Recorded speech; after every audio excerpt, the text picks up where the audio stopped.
네, 안녕하세요. 떼부자입니다. 자, 오늘은 2022년에 떼부자가 집을 10채를 매도를 했어요. 그 10채를 왜 매도했을지, 그 이유에 대해서 한번 알아보고요. 그리고 오늘 방송 끝까지 시청을 하시게 되면은 부동산 하락기에 어떻게 투자를 해야 되는지, 투자 포인트, 그리고 상승기까지 이어지는 투자 흐름에 대해서 알 수 있는 좋은 시간이 될 거라 생각합니다. 끝까지 시청 부탁드릴게요. 자, 바로 시작하겠습니다. 자, 여기 있는 서류는 제가 올해 매도한 매매 계약서입니다. 매도를 한 이유는 제가 2017년에 원주를 투자를 했었어요. 원주를 투자했다가 그때 역전세를 한번 시게 맞았습니다. 역전세를 한번 맞아보니까 자동으로 다이어트 효과가 있더라고요. 살이 쪽쪽 빠지고 밤에 잠을 잘 못 잡니다. 그래서 부득이 만약에 자기가 좀 살을 빼고 싶다, 혹은 밤에 너무 잠을 많이 자는 것 같아 하고 잠을 좀 줄이고 싶다 하시는 분은 역전세를 경험해 보는 것도 나쁘지 않다라고 떼부자는 생각을 해요. 하지만 이왕이면은 떼부자의 구독자분이시라면 이런 위기는 좀 그대로 넘어가는 게 좋지 않을까 개인적으로 생각을 해 보고 있습니다. 2022년에 아무래도 대선 이후에 부동산 흐름이 이렇게 정체기에 있다가 이제 어느 정도 정체기가 끝나고 이제 정책이 개선되면 올라갈 거라 생각했는데 그게 아니고 오히려 떨어지는 모습을 조금씩 보여주는 시그널을 보였어요. 그래서 이때 떼부자는 2022년 상반기에 이미 몇 개 매도를 했기 때문에 하반기에 손해본 물건, 그러니까 가격이 떨어지더라도 월세로 받고 있던 물건들 같은 경우를 한 번에 다 처분을 했습니다. 그래서 총 10채를 매도했고요. 손해본 물건을 왜 파냐 이렇게 얘기하시는 물건이 있는데 우리에게는 양도차손이라는 제도가 있어요. 이 양도차손이 뭐냐면 양도세를 우리가 내야 되는데 양도세를 내더라도 손해본 물건이 있으면 그걸 합산해서 그만큼 세금을 감면할 수 있는 제도입니다. 그렇기 때문에 그걸 활용하기 위해서 일부러 작게 손해를 본 월세 물건 같은 경우 대출 조건이 더 좋지 않게 돌아오는 물건들이 대부분이었기 때문에 그런 물건 같은 경우 전세로 빼기도 어려운 물건 같은 경우에는 매도 처리를 했어요. 그렇게 해서 리스크를 낮추고 다음에 이제 투자 사이클이 왔을 때 투자를 하기 위한 저만의 노하우라고 생각을 하고 있습니다. 그러면 부동산 하락기에 어떻게 투자를 해야 될까? 떼부자도 이렇게 투자를 했어요. 자, 아파트를 수익형 물건으로 투자를 해야 됩니다. 수익형 물건이란 한마디로 월세를 받는 아파트를 매입하는 거예요. 뭐 취득세, 양도세 등 세금의 변화가 분명히 있을 예정이에요. 이 세금의 변화가 다주택자에게 유리해질 때 그때 비로소 다주택자는 움직이게 됩니다. 더불어서 금리가 안정적으로 되면은 이제 전세를 들어오는 수요도 생기기 때문에 그 이전에 전세 수요가 생기기 이전에 월세로 먼저 투자를 해서 월세를 받고 이제 차후에 전세로 세팅을 바꿔서 투자금을 확보하는 투자 방법입니다. 자, 이때 부동산을 싸게 매입하기 위해서 경매는 매우 유리한 툴이에요. 그래서 떼부자도 경매로부터 부동산을 시작했다라고 말씀을 드릴 수가 있습니다. 하지만 반대로 물건을 좀 많이 매입하고 싶고 늘리고 싶으신 분들에게는 일반 매매가 훨씬 유리해요. 왜냐면 경매 같은 경우에는 낙찰 후에 매각허가 결정 기간, 그리고 잔금 납부 기간, 그 이후에 명도 기간, 그리고 세입자를 맞추는 활동이 다시 이루어져야 되기 때문에 일반 매매의 공인중개사를 활용하는 시스템에 비해서 손품이 너무 많이 가기 때문에 이 부분에 대해서는 호불호가 갈려요. 하지만 부동산 하락기에 일반 매매로 매입이 어려울 때는 경매 투자가 유리한 점은 분명히 있습니다. 그리고 부동산 하락기에 분양권 매입이 상당히 유리해요. 요 타이밍이 언제냐? 여기는 개인이 분양권을 매입하더라도 MGM이 붙는 시기입니다. MGM이 뭐냐? 그러면 부동산 분양권을 계약을 하면은 약 20만 원에서 50만 원까지, 그리고 더 나아가서는 200에서 500만 원까지 부동산을 매입한, 분양권을 매입한 분에게 보너스를 준다, 이렇게 생각하시면 될 것 같아요. 요거를 받는 시기가 분명히 있어요. 떼부자도 받아봤고요. 법인으로도 이게 이제 가능한 부분이 있지만 일단은 개인 매입 시에도 MGM이 붙는 시기가 있어요. 그만큼 분양권이 거래가 잘 안 될 때, 미분양이 났을 때 이런 MGM을 준다라는 기사 같은 게 나기 시작하고 그때부터 이제 분양권 매입이 조금 탄력이 붙기 시작하면 됩니다. 더불어서 서비스로 이제 중도금 무이자 아주 좋은 제도죠.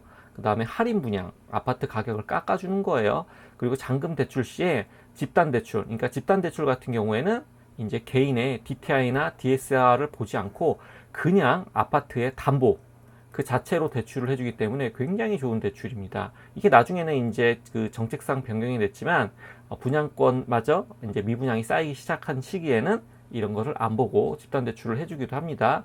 이때가 언제냐? 바로 우리 뉴스의 하우스푸어 및 각종 안 좋은 뉴스가 도배되는 시기가 바로 이런 투자를 할 수 있는 시기다라고 떼부자는 생각을 하고 있어요. 다음은 부동산 상승기 때는 아까 우리가 월세로 세팅한 아파트 있잖아요. 이 수익형 아파트를 전세로 전환을 합니다. 금리가 안정화되어 있고 수요가 많은 지역은 전세로 전환한 후에 대출을 상환해요. 그리고 매년 전세금으로 투자금을 충당합니다. 이로써 갭 투자가 본격적으로 활성화되는 시기가 시작되는 거죠. 두 번째로 이제 재개발 재건축 부분은 이제 분양이 살아나면 재개발 재건축도 확 살아납니다. 그때가 되면은 좋은 지역이 더 급등을 하기 때문에 분양 분위기가 살아난다. 그러면 그때 가서 매입을 하는 게 유리하고요. 초기 재개발 재건축보다는 아무래도 안정적인 관리 처분 이후에 물건을 매입하는 게 유리한 시기가 아닌가 싶어요. 개인적으로 재개발 재건축은 떼부자가 잘 몰라요. 하지만 그래도 분명히 투자자로서는 접근하기에 이 재개발 재건축을 더 좋아하시는 분들이 많아요.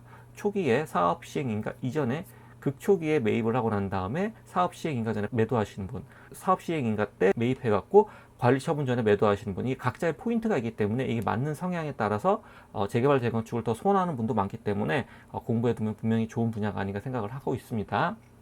자, 그 다음에는 개발 호재가 있는 저평가 신축 아파트를 구매하는 거예요.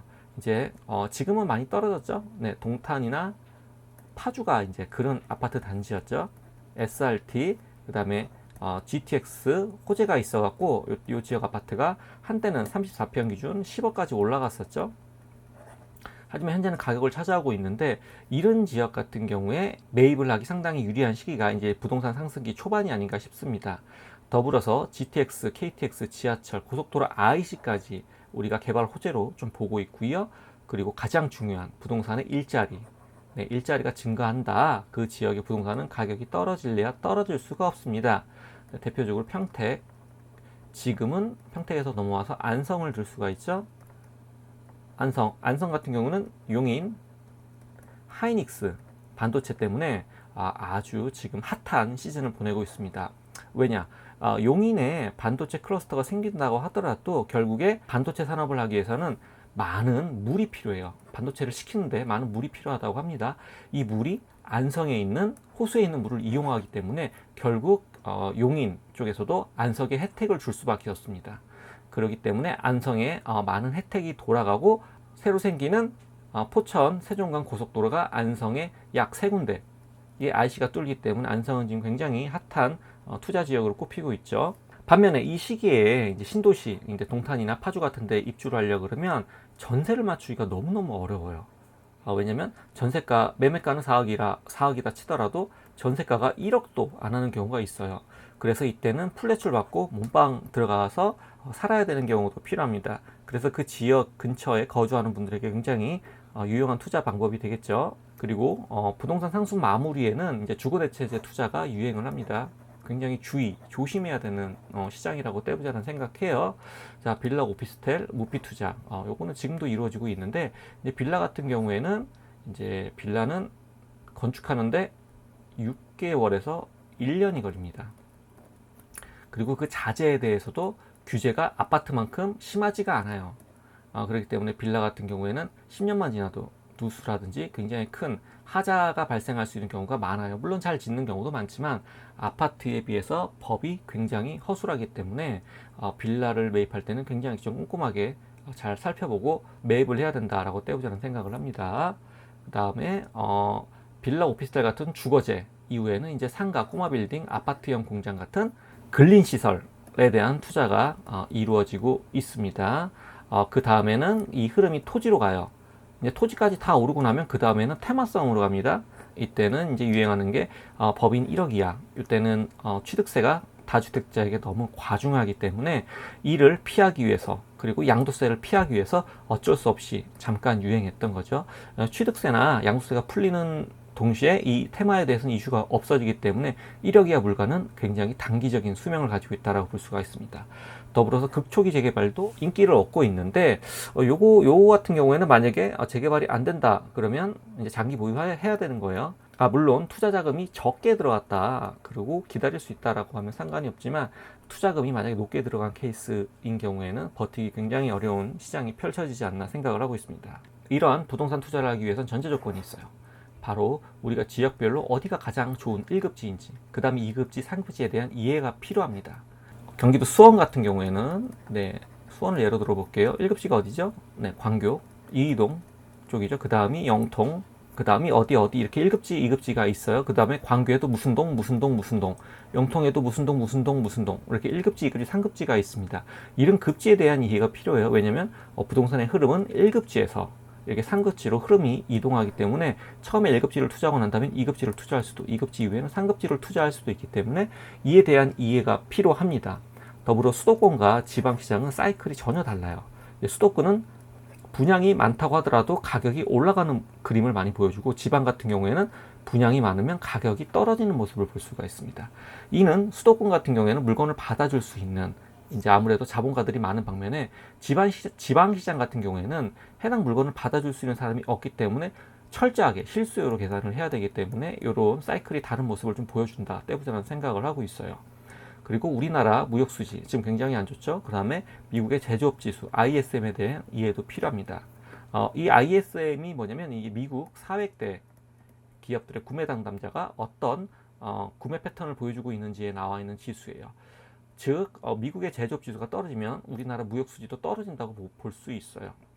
왜냐하면 미국이 전 세계 시장의 약 25%에 해당하는 GDP를 차지하고 있기 때문에 미국의 모습 하나하나가 우리나라에 다 영향을 미치고 있어요. 나비 효과처럼요. 그렇기 때문에 미국에 대해서 우리도 계속 알아봐야 될 필요가 있고요. 이런 투자를 할 때 돈은 많이 필요 없습니다. 1,000만 원, 2,000만 원이면 누구나 시작이 가능해요. 큰 돈이 있어야 된다, 1억, 2억이 있어야 된다, 이런 거는 굉장히 투자를 오래 하신 분들이 시드머니가 10억, 20억 쌓인 분들이 한 번에 지르고 리스크가 생겼을 때 그걸 한 번에 메꾸고, 이런 방법의 투자는 진짜 돈이 있는 사람이 하는 건데, 이거 말고 돈이 없는 사람은 이렇게 몸으로 힘들더라도 1,000, 2,000만 원으로 투자를 시작하면 시작을 할 수 있어요. 이게 싫다, 난 직장만 다니겠다 그러면 떼부자 방송 같은 재테크 방송을 볼 필요가 없습니다. 채널을 구독 해지해 주시고 닫아버리시면 되세요. 하지만 만약에 어려운 상황, 내가 돈이 많이 없지만 그래도 돈을 벌어야겠다, 그리고 지금보다 더 나은 모습을 우리 자식 세대는 물려줘야겠다라고 생각하시는 분들 같은 경우에는 행동하는 용기를 보여주시면 누구나 부동산 투자를 통해서 수익을 볼 수 있다, 떼부자는 생각을 하고 있고, 저도 현재 진행형입니다. 자, 어떻게 해야 될까요? 이런 투자를 계속하기 위해서는 좋은 콘텐츠를 제공해주는 유튜버를 구독해야겠죠. 그리고 좋아요와 알림 설정까지 하면 양질의 콘텐츠를 바로바로 받아볼 수 있도록 떼부자가 열심히 콘텐츠를 만들도록 하겠습니다. 궁금하신 점은 이제 댓글로 남겨주시면 제가 답변 드리도록 할게요. 오늘 방송이 유익하셨으면 좋겠습니다. 이상으로 방송을 마치겠습니다. 감사합니다.